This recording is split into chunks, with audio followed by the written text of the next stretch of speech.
पहले तो मैं आपके सवाल का जवाब देने से पहले दो बात पहले बोलना चाहूंगा। एक तो ये कि कल जो बालासोर उड़ीसा में एसके मोहम्मद मकानदार का जो गौरक्षकों ने मॉब लिंचिंग के जरिए उनकी मारकर उनकी गाड़ी को रोककर हत्या की, मैं उसका सख्त मजम्मत करता हूं।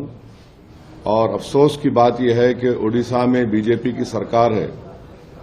पहले एक एफआईआर तो मरने वाले पर और ड्राइवर पर बुक हो गया, और बाद में जब मीडिया में से प्रेशर बढ़ गया तो उसके बाद 103 सबसेक्शन 2 में मर्डर का चार्ज लगाया गया। ये बीजेपी जहां जहां पावर में है वहां पर इस तरह से खुली छूट दी जा रही है सो कॉल्ड गौरक्षकों को। वो किसी को भी मार सकते, किसी को भी रोक सकते, मनमानी कर सकते, रूल ऑफ लॉ को खत्म कर सकते और फंडामेंटल राइट्स को खत्म कर सकते। और ये कंटिन्यूअसली हो रहा है।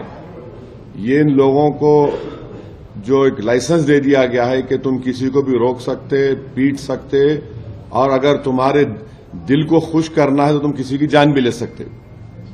मैं इसका स्ट्रांगेस्ट वर्ड्स में कंडेम करता हूं। दूसरा यह है कि बैतूल में मध्य प्रदेश में एक नईम साहब जो अपनी जमीन पर आदिवासी बच्चों के लिए नर्सरी से लेकर क्लास 8 तक 20 लाख अपने पैसों का खर्चा किए, पंचायत से उनको एनओसी मिल गया, और जिस गांव में जिस जगह पर वो अपना ये स्कूल खोल रहे थे ताकि बच्चे पढ़े, दलित आदिवासी, वहां पर सिर्फ 3 मुसलमानों के घर थे और एक झूठा रूमर उठा दिया गया।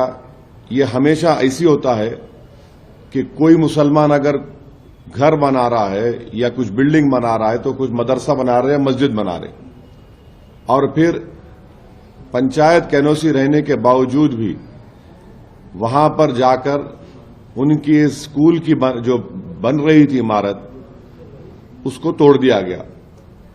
मैं इसका सख्त कंडेम करता हूं कि आखिर क्या पैगाम देना चाह रहे बीजेपी रूल्ड स्टेट्स। आखिर क्या पैगाम देना चाह रहे कि भाई आप कैसे मदरसा खोलेगा? वो 3 घर अगर वहां गांव में मुसलमानों के, स्कूल खोलना चाह रहा अपने पैसों से, पंचायत से एनओसी लिया वो। तो ये सरासर ये वाकयात ये बताते हैं कि डिस्क्रिमिनेशन मुसलमानों से किया जा रहा है। कभी जान उनकी ली जाती है तो कभी उनकी मेहनत की गाढ़े खून की कमाई को बर्बाद कर दिया जाता है।